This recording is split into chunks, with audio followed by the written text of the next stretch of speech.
बिस्मिल्लाहिर्रहमानिर्रहीम। अस्सलामुअलैकुम नाज़रीन, कल हम आपके सामने जो पेश किया था अहादियत, वहदत अल वजूद, वहदत से कसरत और कसरत से वहदत। आज हम आपके सामने मुल्ला सदरा का वो बयान जिसमें मुल्ला सदरा जो हैं असालत अल वजूद और तशकीक अल वजूद के ऊपर बात करते हैं। इसके ज़ैल में हमने कल की वीडियो में कुछ थोड़ी सी मिसालें आपके सामने पेश की थी कि हम वहदत अल वजूद को समझें कि वहदत अल वजूद असल में है क्या। आज भी मैं इसी ही सिलसिले में आसान से आसान तर गुफ्तगू करूंगा ताकि हमारे सुनने वालों को समझने में आसानी हो सके। कल की वीडियो यकीन मैं जानता हूं कि वो थोड़ी मुश्किल थी, क्योंकि जिस सैयद का वो कलाम था मैंने नहीं चाहा कि उसमें कोई खयानत हो, इसलिए मैंने उस किताब को जो वैसी की इबारत थी मैं वो सारी की सारी इबारत कोशिश की कि उसमें कोई खयानत ना हो, वैसे ही वो पेश की जाए। आज मैं उसमें मजीद अपनी तरफ से उस इबारत के अलावा, क्योंकि आज मुल्ला सदरा की बात हो रही है, तो मुल्ला सदरा की जहाँ असालत अल वजूद और तशकीक अल वजूद की जो बात है उसके ज़ैल में आपके सामने कुछ आसान से आसान मिसालें रखूंगा और आज दोबारा से वहदत अल वजूद के ऊपर ही बात करेंगे। तो वहदत अल वजूद हकीकत में है क्या? अब ये सवाल होता है, कल भी उस वीडियो के बाद मेरे एक दो भाइयों ने मुझसे सवाल किया कि आपने वहदत अल वजूद को तो डिफाइन नहीं किया कि मुल्ला सदरा हो या दीगर अफराद जो हैं वो वहदत अल वजूद से मुराद लेते क्या है, वहदत अल वजूद चीज क्या है।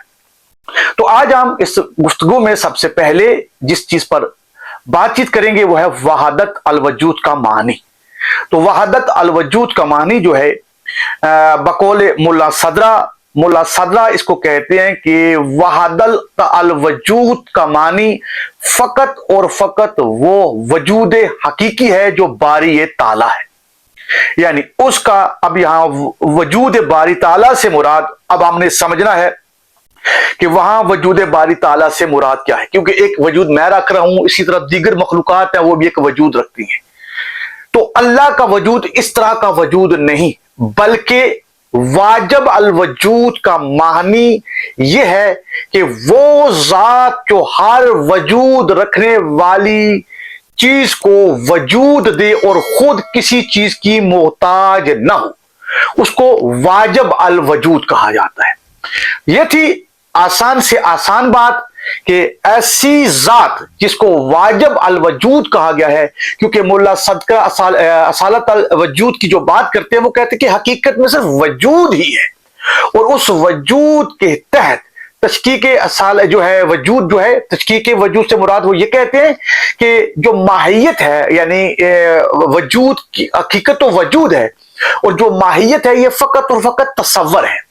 और तशकीक वजूद जो है वो कहते हैं कि तशकीक वजूद जो है ये उस जात जो हकीकी वजूद है जो कायनात की बाकी चीजों को वजूद दे रहा है।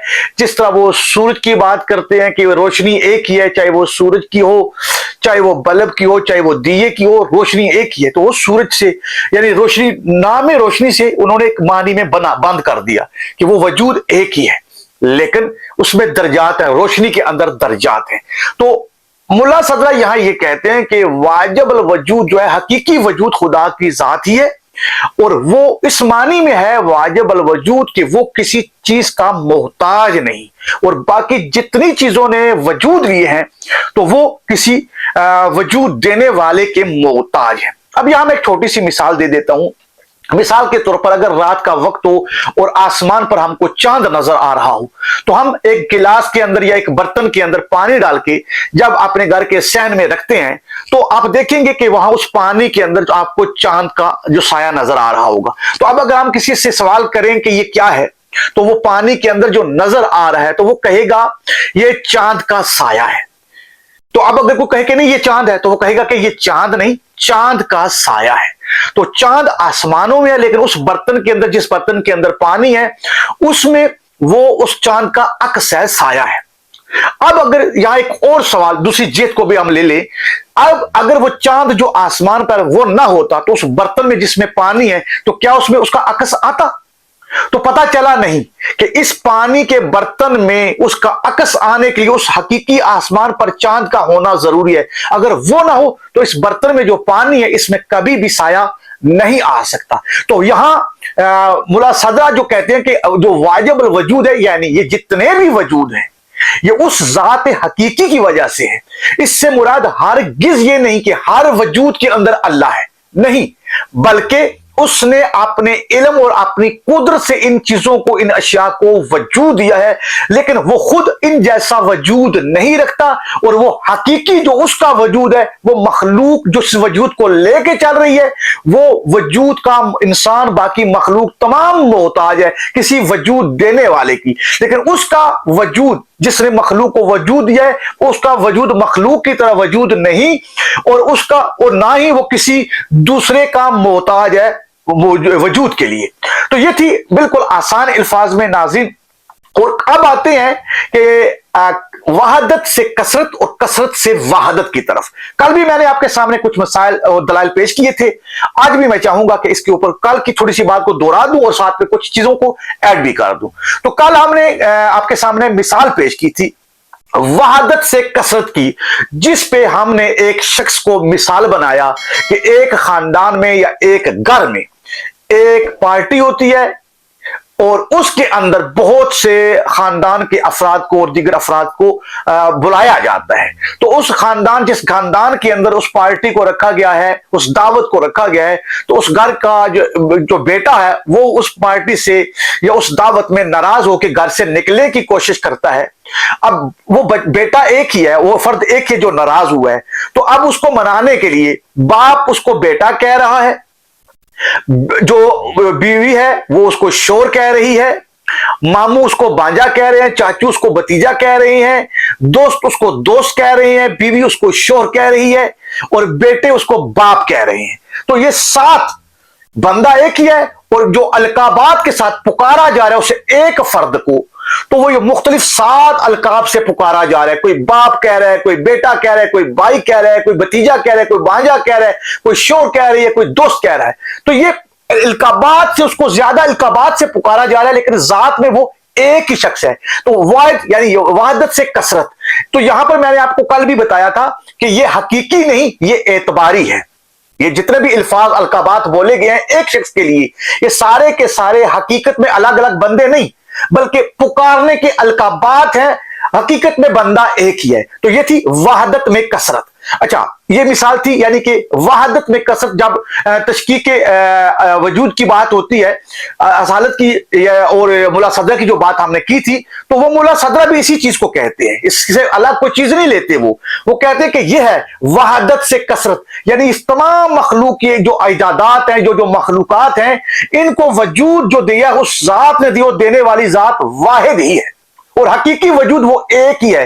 ये जितने वजूद हैं ये सारे खत्म हो जाएंगे। जब ये खत्म हो जाएंगे तो ये जिस हकीकी वजूद ने इनको वजूद दिया, फिर ये कसरत से वहादत में मुंतकिल हो जाएगा। तो वो एक ही वजूद, कुल्लु मन अलैहा फान वाली बात आ जाएगी, हर चीज को फना आ जाएगी सिवाय अल्लाह के चेहरे को। तो वो बाकी फकत हकीकी जात वाजिबुल वजूद जो है, जिसको वहादत अल वजूद कहा गया, वो एक ही जात है। तो नाज़रीन, ये थी बिल्कुल आसान से आसान, मैं हकीर जितनी आसान बात कर सकता था, आसान मिसालें दे सकता था, वो आपके सामने पेश की। अब इसको आपने कल वाली वीडियो के साथ दोबारा से टैली कर लेना है।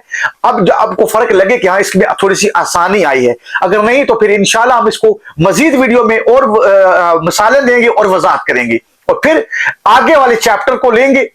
आज की असालतुल वजूद और तशकीक वजूद जो मुला सदरा का जो फलसफा है उसकी वजाहत मैंने आपके सामने पेश की। और मुला सदरा ने उन लोगों को भी रद्द किया कि जिन्होंने ये कहा कि हर वजूद के अंदर अल्लाह शामिल होता है। इसके ऊपर मैंने एक अलग से वीडियो बनाई हुई है, मैं दोबारा जुमले दोहरा देता हूं। इमाम जाफर सादिक अलैहिस्सलाम का वो वाक़या आपके सामने पेश कर देता हूं कि इमाम जाफर सादिक अलैहिस्सलाम ने अपने एक सहाबी से बोला कि एक मिट्टी का बर्तन दिया लेके आओ। वो दिया लेके आया। अब इमाम अलैहिस्सलाम ने उन लोगों के सामने रखा और कहा कि ये क्या है, तो उन सब ने कहा कि ये दिया है। तो इमाम अलैहिस्सलाम ने फरमाया ये बाहर वाला जो हिस्सा है ये मिट्टी का है, इसके अंदर तेल है और इसके अंदर रुई है, ये 3 चीजें हैं। अब बताओ क्या ये रोशनी होने का दावा कर सकते हैं? तो उन्होंने कहा कि नहीं। अब इमाम अलैहिस्सलाम ने उस दिए के अंदर जो रुई और तेल था उस रुई को जलाया, रोशनी हो गई। अब इमाम अलैहिस्सलाम ने फरमाया कि अब ये 4 चीजें हो गई हैं, मिट्टी का ज़र्फ, तेल, रुई और ये रोशनी, ये आग। अब ये देखो कि जब ये रोशनी नहीं थी, ये आग इस दिए के अंदर जलाई नहीं थी, तेल भी मौजूद है, रुई भी मौजूद है, मट्टी का ज़र्फ भी मौजूद है, इन तीनों ने रोशनी होने का दावा नहीं किया। अब मैंने इसमें रोशनी भी जला दी, अब आग भी इसके अंदर रोशन है और ये रोशनी मौजूद है, क्या अब ये दावा कर सकते हैं? तो उसने कहा कि नहीं। क्यों? कि ये तीनों चीजें जो हैं ये इस रोशनी के अलावा हैं और रोशनी अलग है। तो इमाम अलैहिस्सलाम ने फरमाया कि देखो अब बंदा खुदा कि ये रोशनी अब इनके अंदर मौजूद भी है, इन तीनों चीजों के पास, रुई के पास भी रोशनी मौजूद है, तेल के अंदर भी रोशनी मौजूद है और मट्टी के उस बर्तन के अंदर भी रोशनी मौजूद है, लेकिन इसके बावजूद भी वो रोशनी होने का दावा नहीं कर रहे। तो किस तरह ये लोग जो हैं जो कहते हैं कि मखलूक में अल्लाह आ गया और हर मखलूक में अल्लाह है, तो ऐसा हरगिज नहीं। जिस तरह ये मट्टी का दिया और रुई और वो तेल दावा रोशनी होने का नहीं कर सकते, इस ही तरह मखलूक भी अपने अंदर खुदा को रखने का दावा नहीं कर सकती, ना खुदा होने का दावा कर सकती है। बस ये तीनों चीजें बनी थी फकत और फकत इस रोशनी को जाहिर करने के लिए। इससे हरगिज ये मतलब नहीं है कि वो दावा करना शुरू कर दें कि रोशनी हम हैं। तो नाज़रीन, ये छोटी सी और ज्यादा वाज़िया दलील हदीस के साथ जो मैंने आपके सामने पेश कर दी है। अब मुल्ला सदरा ने भी इस चीज का इकरार किया है कि ये जिस बंदे का भी ये अकीदा है कि अल्लाह मखलूक के अंदर आ गया, इंसानों के अंदर आ गया, तो ऐसा हरगिज नहीं। और ये हदीस भी जो इमाम जाफर सादिक अलैहिस्सलाम की मैंने आपके सामने बयान की, इसमें भी इमाम अलैहिस्सलाम ने ऐसी दलील रख दी कि अब कोई साहिब अकल इसको सुनने के बाद कभी इस तरह की हरकत नहीं करेगा। तो मैं आपसे इजाजत चाहूंगा ताकि वीडियो तवील ना हो। इंशाल्लाह मजीद वीडियो का इंतजार करें। इसी तरह मजीद छोटी छोटी वीडियो मैं थोड़ी थोड़ी मिसालें दलीलें के साथ आपके सामने पेश करता रहूंगा। अस्सलाम वालेकुम। तोफा या अली अलैहिस्सलाम मदद।